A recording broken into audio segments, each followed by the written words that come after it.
여러분 혹시 이런 경험 없으신가요? 퇴근길에 너무 피곤해서 집 근처 패스트푸드점에 들러 햄버거 세트를 사 먹습니다. 6,000원, 7,000원 남짓한 돈으로 배를 아주 터지게 채울 수 있죠. 그런데 막상 마트에 가서 싱싱한 유기농 채소나 과일, 신선한 살코기를 사려고 하면 통장 잔고부터 확인하게 됩니다. 이상하다. 왜 내 몸에 안 좋은 기름진 음식은 이렇게나 싸고 내 몸에 진짜 필요한 신선한 영양소는 이렇게나 비싼 걸까? 최근 경제학과 기후학 분야에서 이 질문이 심각하게 다뤄지고 있습니다. 우리는 역사상 그 어느 때보다 대량의 음식을 생산하는 시대를 살고 있습니다. 인류는 줄인 배를 움켜쥐지 않아도 될 만큼 풍요로워졌다고 착각하죠. 하지만 현실은 어떤가요? 한쪽에서는 초가공식품 과다 섭취로 비만과 만성 질환에 시달리고, 다른 한쪽에서는 영양 불균형과 식량난에 허덕이고 있습니다. 많은 분들이 이렇게 생각합니다. 시장의 자율 경쟁이 발전했으니까 식량 생산도 가장 효율적인 방향으로 진화한 거 아니야? 단언컨대 완전히 틀렸습니다. 세계적인 비주류 경제학자 스티브 킨 교수는 현대 식량 시스템이 심각하게 왜곡되어 있으며, 우리가 먹는 저렴한 칼로리 뒤에는 지구 환경의 파괴와 화석 연료에 대한 위태로운 의존이라는 거대한 시한폭탄이 숨겨져 있다고 경고합니다. 오늘 영상에서는 우리가 당연하게 먹고 있는 음식 뒤에 숨겨진 자본주의의 서늘한 실체, 그리고 조만간 우리 식탁을 습격할 진짜 식량 위기의 본질을 아주 깊이 있게 파헤쳐 보겠습니다. 끝까지 시청하시면 여러분이 매일 선택하는 한 끼의 의미가 완전히 달라 보이실 겁니다. 자, 그렇다면 스티브 킹 교수와 세계 생태경제학자들이 경고하는 이 식량 위기의 정체는 과연 무엇일까요? 오늘 우리가 반드시 알아야 할 핵심 키워드를 눈앞에 그려지듯 하나씩 쉽게 풀어드리겠습니다. 여러분, 식량 안보라고 하면 보통 전쟁이 나서 쌀이 떨어지는 것만 떠올리시죠? 하지만 진짜 식량 안보는 훨씬 더 일상적입니다. 우리가 언제든 마트에 갔을 때 내 주머니 사정으로 충분히 살 수 있는, 영양가 높은 음식을 안전하게 구할 수 있는 상태를 말합니다. 그런데 현실은 어떤가요? 돈이 많아도 공급망이 막히면 식료품점 매대가 텅 비어버립니다. 단순히 배를 채울 밥이 있느냐의 문제가 아니라, 국민의 신체와 건강을 유지할 영양소를 국가가 지속적으로 확보할 수 있느냐가 바로 식량 안보의 진짜 의미입니다. 실제로 2022년 러시아 우크라이나 전쟁이 터졌을 때 무슨 일이 일어났나요? 우크라이나는 세계의 곡창 지대로 불리는 곳이었죠. 전쟁으로 우크라이나의 밀수출이 막히자 당장 수천 킬로미터 떨어진 아프리카의 이집트와 레바논에서는 빵값이 2배 이상 폭등했습니다. 굶주린 시민들이 거리로 쏟아져 나왔고 국가 전체가 폭동 위기에 직면했죠.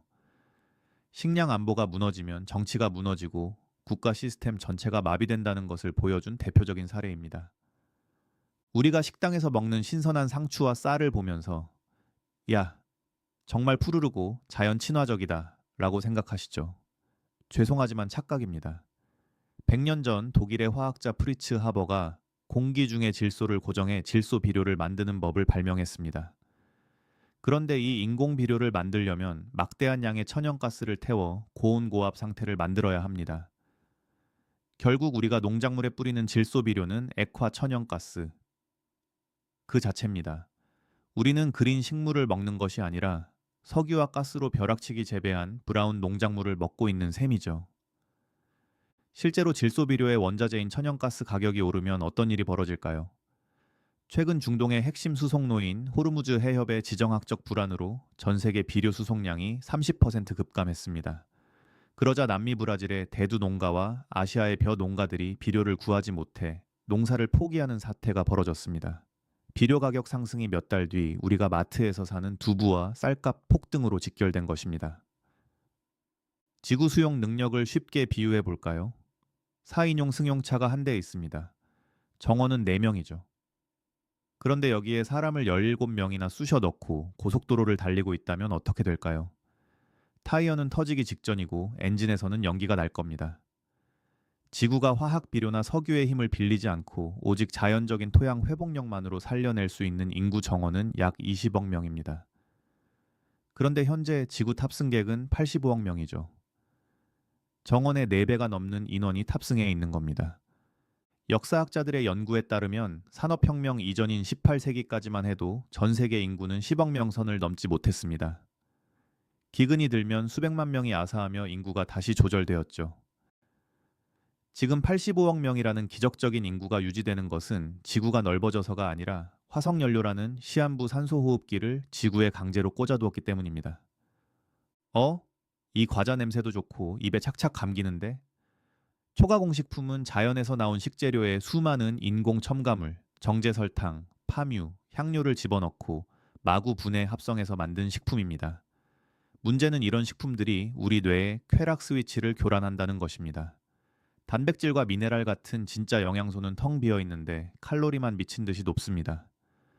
뇌는 영양분이 부족하다고 느끼니 계속 먹으라고 신호를 보내고 결국 배는 부른데 세포는 굶주리는 이상한 상태가 됩니다. 미국 내과의사들의 보고서에 따르면 최하층 빈곤층 아동들의 영양 상태를 조사했더니 충격적인 결과가 나왔습니다. 아이들의 체중은 비만 기준을 훨씬 초과하는데 막상 피검사를 해보니 미네랄, 마그네슘, 비타민 결핍으로 극심한 영양실조 상태였던 겁니다. 저렴한 냉동 핫도그와 탄산음료로 칼로리만 채우다 보니 생긴 풍요 속의 영양실조 현상입니다. 창문도 하나 없는 거대한 아파트형 창고에 수십만 마리의 닭이나 돼지를 좁은 철창에 가두어 놓습니다. 서로 움직일 수도 없어서 스트레스로 서로를 쪼아대죠. 병에 걸려 죽는 것을 막기 위해 사료에 항생제를 들이붑니다. 이것이 바로 우리가 먹는 저렴한 고기가 생산되는 공장형 축산의 실체입니다. 자연적인 생태계가 아니라 고기를 뽑아내는 기계 공장처럼 동물을 다루는 것이죠. 여기서 진짜 무서운 점이 뭔지 아시나요? 유전적으로 완전히 똑같은 수십만 마리의 가축이 좁은 공간에 밀집해 있으면 바이러스에게는 최고의 낙원이 됩니다. 조류 독감이나 돼지 열병 바이러스가 이 안에서 마음껏 변이를 일으키죠. 실제로 전 세계 연구진들은 다음번 인류 대팬데믹의 발원지로 야생동물이 아닌 바로 이 공장형 축산 농장을 1순위로 지목하고 있습니다. 많은 분들이 지구 온난화라고 해봤자 기온 1돼서 이 도 오르는 거잖아. 여름에 에어컨 조금 더 틀면 되지 라고 생각하십니다. 하지만 지구 온난화의 진짜 무서운 점은 대기가 아니라 바다에 있습니다. 인류가 배출한 온실가스 열의 90% 이상을 바다가 흡수해 왔습니다. 그런데 이 바다가 더 이상 열을 견디지 못하고 대기 중으로 열을 폭발적으로 쏟아내는 현상, 그것이 바로 슈퍼 엘니뇨입니다. 바다 온도가 평년보다 4도, 심하게는 15도 이상 치솟으면서 지구 전체의 날씨 기후 패턴을 완전히 뒤집어 놓습니다. 2026년 현재 기후 과학자들이 경악하고 있는 이유가 있습니다. 봄이 차에 시작되기도 전에 기온이 기습 폭승하고 주요 곡창지대의 극심한 가뭄과 대폭우가 번갈아 덮치고 있기 때문입니다. 단 며칠 동안 쏟아진 폭우로 미국 중서부의 옥수수밭 전체가 물에 잠겨 썩어버리고 남미에서는 가뭄으로 밀수확량이 반토막 났습니다. 기후위기는 단순한 날씨 변화가 아니라 식탁의 종말을 의미합니다. AMOC라는 말이 어렵게 느껴지시죠? 쉽게 말해 지구의 거대한 컨베이어 벨트 보일러라고 생각하시면 됩니다. 적도 부근의 따뜻한 바닷물을 북유럽과 북미 쪽으로 올려보내서 지구가 전체적으로 따뜻하게 유지되도록 해주는 해류입니다. 그런데 북극의 빙하가 녹아 거대한 민물이 바다로 흘러들면서 이 해류 컨베이어 벨트가 멈춰 서려고 합니다. 보일러가 고장나면 어떻게 될까요? 적도는 찌증나는 불지옥이 되고 유럽과 북미는 갑자기 영화처럼 빙하기급 한파가 몰아치게 됩니다. 영화 같은 이야기 같으시죠? 기후학자들과 방송기상 전문가들이 다큐멘터리에서 일관되게 경고하는 내용입니다.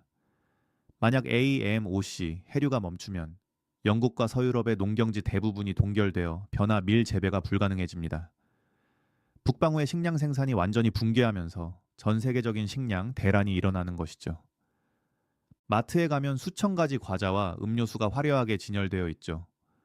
우리는 와, 내가 원하는 걸 마음대로 골라 먹을 수 있네 라고 착각합니다. 하지만 이것이 바로 선택의 착시입니다. 실질 소득이 줄어든 하위 50%의 사람들에게는 신선한 친환경 과일이나 유기농 살코기를 살 선택권이 처음부터 없습니다. 마트 배대에 늘어선 화려한 포장지들은 알고 보면 똑같이 설탕, 소금, 파뮤를 적절히 섞어 만든 저렴한 칼로리 덩어리들일 뿐입니다. 소득 양극화가 식탁의 영양 양극화로 이어진 것입니다. 미국과 한국의 저소득층 주거 지역을 조사해 보면 일명 푸드 데저트, 식품 사막 현상이 뚜렷하게 나타납니다. 걸어서 갈 수 있는 거리에 신선식품 마트는 없고 패스트푸드점과 편의점만 빽빽합니다. 당장 하루 벌어 살아가는 노동자들에게는 15달러짜리 샐러드보다 5달러짜리 햄버거 세트가 유일하게 허락된 선택이 되는 것이죠. 자유시장 경제가 알아서 가장 좋은 음식을 공급할 것이라는 믿음, 그것이 바로 시장 실패의 시작입니다. 자본주의 시장의 목적은 소비자의 건강이 아니라 기업의 이윤 극대화입니다. 신선한 과일은 금방 썩어서 유통 비용이 많이 듭니다. 반면 방부제와 정제당을 쏟아부은 초가공식품은 창고에 몇 년을 쌓아두어도 안 썩으니 마진이 어마어마하죠.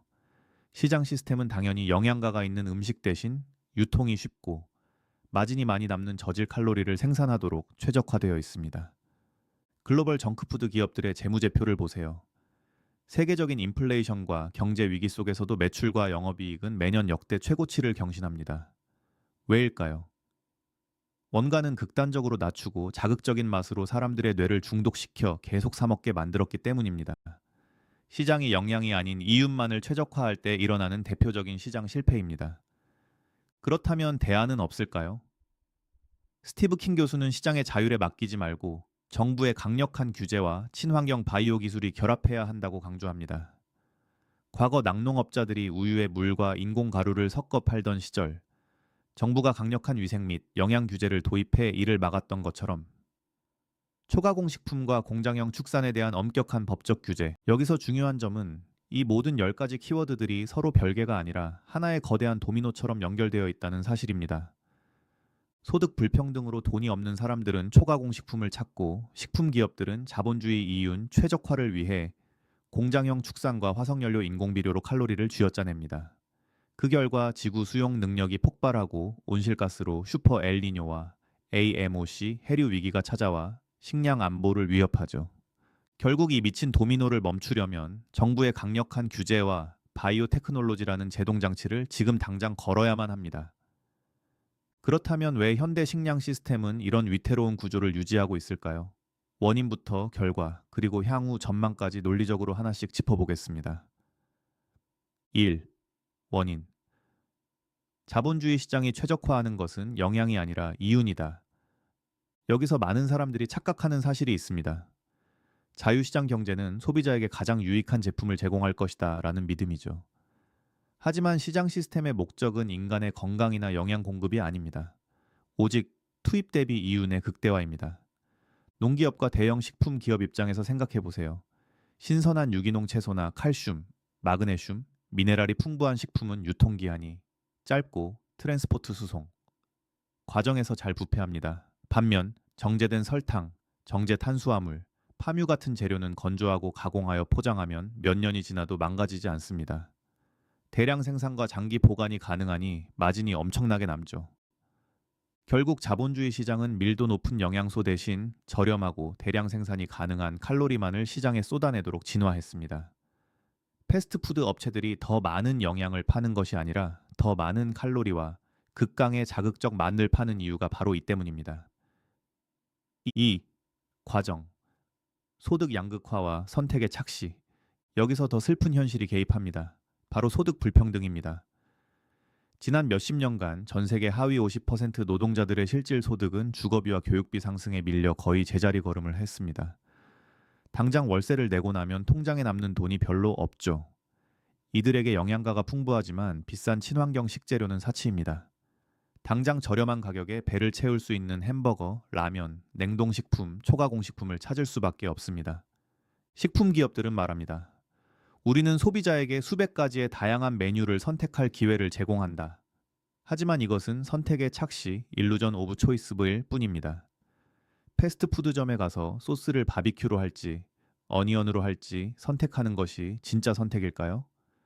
그 안에는 우리 몸에 꼭 필요한 미네랄이나 균형 잡힌 단백질은 빠져 있습니다. 단지 설탕, 소금, 지방이라는 세 가지 자극적 요소의 비율만 바꾼 가짜 선택권일 뿐입니다. 3. 결과. 신체의 파괴와 건강보험 시스템의 과부하. 결과는 참혹합니다. 영양가는 텅 비어 있고 칼로리만 높은 음식을 지속적으로 섭취한 결과 미국을 비롯한 전 세계 수많은 국가에서 비만, 당뇨, 심혈관 질환, 만성염증이 폭발적으로 증가했습니다. 저렴한 음식을 먹어서 아낀 돈이 결국 몇 년 뒤 병원비와 약값으로 수십 배가 되어 나가고 있는 것입니다. 식품기업은 이윤을 독식하고 그로 인해 발생하는 사회적 건강 비용과 의료 시스템의 부담은 전적으로 개인이와 국가 재정이 짊어지는 왜곡된 구조가 완성되었습니다. 산하 전문가 의견 및 지정학적 위험. 스티브 킨 교수는 여기에 더해 지극히 위험한 지정학적 기후적 위험을 경고합니다. 2026년 현재 전 세계 인공 비료 원자재의 상당수가 지나가는 주요 수송로, 예, 호르무즈 해협 등과 지정학적 분쟁으로 막히면서 비료 공급량이 약 30% 이상 급감하는 현상이 발생하고 있습니다. 비료 공급이 줄어들면 곡물 생산량이 직격탄을 맞고 이는 곧 전 세계적인 식량 가격 폭등 에그플레이션으로 이어집니다. 5점 시장 영향 및 향후 전망, 슈퍼 엘니뇨와 AMOC, 붕괴의 경고. 더 심각한 문제는 기후 파국입니다. 기후 과학자들은 해양이 흡수해온 엄청난 열에너지가 표면으로 분출되면서 사상 최대 규모의 슈퍼 엘니뇨 현상이 본격화되고 있다고 경고합니다. 게다가 대서양의 열염순환을 담당하는 AMOC, 대서양 남북 열염순환, 해류가 기후변화로 인해 약화되거나 붕괴할 경우 북방구와 유럽 일대의 기온이 기습적으로 폭락하고 농경지가 사막화되거나 동결되는 거대한 기후 이상이 찾아올 수 있습니다. 화석연료 비료로 겨우 지탱해온 현대 농업 생태계에 슈퍼 엘니뇨와 해류 붕괴라는 대재앙이 덮치면 전 세계 곡물 창고는 순식간에 비어버릴 것입니다. 우리는 지금 살얼음판 위에서 저렴한 칼로리 잔치를 벌이고 있는 것입니다. 이것이 단순한 이론이나 미래의 공상이 아닙니다. 이미 우리 주변과 전 세계 곳곳에서 구체적인 사례로 나타나고 있습니다. 최소 5가지 분야별 실제 사례를 통해 확인해 보겠습니다. 사례 1. 미국의 푸드 데저트 현상. 미국의 저소득층 주거 지역에는 신선한 과일과 채소를 파는 대형 마트가 없습니다. 이를 식품 사막이라고 부릅니다. 이 지역 주민들은 차를 타고 한참을 나가야 신선한 식재료를 살 수 있기 때문에 집 앞에 있는 패스트푸드점이나 편의점의 냉동식품으로 끼니를 때웁니다. 그 결과 저소득층일수록 비만율과 당뇨 발병률이 비정상적으로 높아지는 기형적인 보건 위기를 겪고 있습니다. 사례 2. 초가공식품 기업들의 기록적인 흑자. 글로벌 대형 식품 기업들은 정제 설탕과 파뮤, 인공 향료를 조합한 초가공식품을 앞세워 원가율을 극단적으로 낮췄습니다. 세계적인 고물가 경기 침체 속에서도 이들 기업은 매년 역대 최대 영업이익을 경신하고 있습니다. 반면 영양소 밀도가 높은 신선식품을 생산하는 소규모 유기농 농가들은 높은 인건비와 비료 가격 상승을 견디지 못하고 파산 위기에 몰려 있습니다. 사례 3. 호르무즈 해협과 질소 비료 파동. 전 세계 질소 및 인산 비료 수송의 핵심 통로인 중동 해협 일대에서 지정학적 긴장이 고조되자 비료 물동량이 30% 이상 감소했습니다. 이로 인해 남미와 아시아의 주요 곡창지대에서 비료를 구하지 못해 농작물 수확량이 급감했고 전 세계 밀과 옥수수 선물 가격이 단기간에 폭등하는 사태가 벌어졌습니다. 사례 4. 공장형 축산과 변종 바이러스의 위협. 조류 독감과 돼지 열병이 해마다 전 세계를 덮치고 있습니다. 효율성과 이윤만을 추구하기 위해 수만 마리의 가축을 밀집 사육하는 공장형 축산 시 AFO 시스템 때문입니다. 유전적으로 동일한 가축들에게 항생제를 투여하며 감금 사육하는 환경은 신종 바이러스와 변종 병원체가 진화하기에 가장 완벽한 온상이 되고 있습니다. 사례 5. 유럽의 수직농업 버티컬 파밍과 대체 단백질의 도전. 화석연료와 농약 중심의 노지 농업 한계를 극복하기 위해 유럽과 아시아 각국에서는 ELED 조명과 수경 재배를 활용한 스마트 수직농업 및 버섯 균사체 기반의 대체 단백질 연구에 대규모 자금을 투입하고 있습니다. 토지 사용량을 90% 이상 줄이고 태양광 에너지를 활용해 화석연료 의존도를 낮추려는 필사적인 노력이 시작된 것입니다. 오늘 다룬 복잡한 경제와 생태계 이야기, 딱 5가지 핵심 포인트로 요약해드립니다. 지구 수용 능력의 한계. 순수 자연 농업의 인구 부양 한계는 20억 명이며 현재 85억 명을 부양하는 힘은 화석연료 비료에서 나온다. 시장의 최적화 오류. 자본주의 시장은 인간의 영양이 아니라 기업의 이윤과 칼로리 양적 팽창만을 최적화한다. 소득 불평등과 건강 격차. 소득 양극화로 인해 하위 계층은 영양이 부실한 저렴한 초가공식품에 강제로 노출되고 있다. 기후와 공급망의 이중 폭탄. 슈퍼 엘니뇨. AMOC 해류 위기. 지정학적 비료 공급망 마비는 조만간 심각한 식량 절벽을 야기할 것이다. 시스템적 전환의 필요성, 시장의 자율 기능에만 맡겨둘 수 없으며 정부의 최소 영양 기준 규제와 지속 가능한 생태 농업 기술로의 대전환이 시급하다. 여러분 오늘 이야기를 들으시면서 어떤 생각이 드셨나요? 우리는 그동안 마트 매대에 수십 가지 종류의 과자와 햄버거가 진열되어 있는 것을 보며 세상이 참 풍요로워졌다고 믿어왔습니다. 하지만 그 풍요의 이면에는 지구의 토양을 쥐어짜고 화석연료를 퍼부으며 우리의 건강을 담보로 기업의 배를 채우는 왜곡된 시스템이 존재하고 있었습니다. 시장에 보이지 않는 손은 우리의 건강이나 지구의 미래를 챙겨주지 않습니다. 우리가 무심코 선택하는 저렴한 한 끼가 과연 진짜 저렴한 것인지 아니면 내 신체와 지구의 미래를 담보로 당겨 쓴 비싼 부채인지 깊이 고민해 봐야 할 때입니다. 정부의 엄격한 식품 영양 규제와 지속 가능한 대안 기술, 그리고 무엇보다 소비자인 우리의 명확한 인식 전환이 이루어지지 않는다면 풍요 속의 기아와 식량 절벽은 머지않은 미래에 우리 삶을 흔들 것입니다. 오늘 내용이 여러분의 식탁과 세상을 바라보는 눈을 조금이라도 넓혀드렸기를 바랍니다. 이 영상이 유익하셨다면 구독과 좋아요, 알림 설정 부탁드립니다. 여러분은 현대 식량 시스템의 위험성에 대해 어떻게 생각하시나요? 여러분의 솔직한 의견을 댓글로 남겨주세요. 저는 다음 시간에 더욱 깊이 있고 유익한 지식 콘텐츠로 찾아오겠습니다. 감사합니다.